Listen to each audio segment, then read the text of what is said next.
ಕೇವಲ ರಾಮರ ಅಸ್ತಿತ್ವಕ್ಕೆ ಮಾತ್ರ ಅಲ್ಲಪ್ಪ, ಇಡೀ ರಾಮರ ವಂಶ ವೃಕ್ಷದ ಅಸ್ತಿತ್ವಕ್ಕೆ ಕೊಡಬಲ್ಲೆ ಸಾಕ್ಷಿ ನಾನು ಅಂತ ನಮ್ಮ ಮಕ್ಕಳ ಬಾಯಿಂದ ಬರಬೇಕು.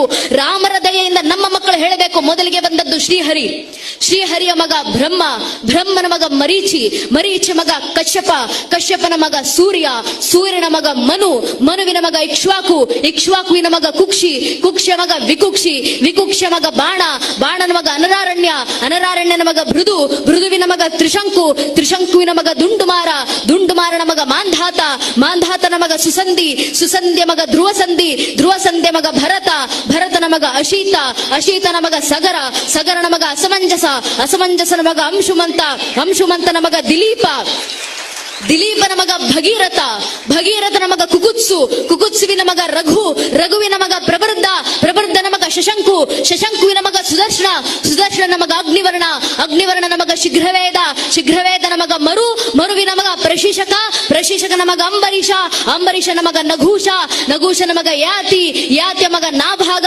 ನಾಭಾಗನ ಮಗ ಅಜ, ಅಜನ ಮಗ ದಶರಥ, ದಶರಥನ ಮಗನೇ ರಘುವಂಶದ ರಾಘವ ಪ್ರಭು ಶ್ರೀರಾಮಚಂದ್ರರು ಅಂತ ಹೇಳುವ ಮಟ್ಟಕ್ಕೆ ನಮ್ಮ ಹಿಂದೂ ಮನೆಯ ಒಂದೊಂದು ಹಿಂದೂ ಮಗುವಿನಲ್ಲೂ ರಾಮರ ಭಕ್ತಿ ಬಂದ್ರೆ ಸಾಕು ನನ್ನ ನೆಚ್ಚಿನ ಬಂಧುಗಳೇ.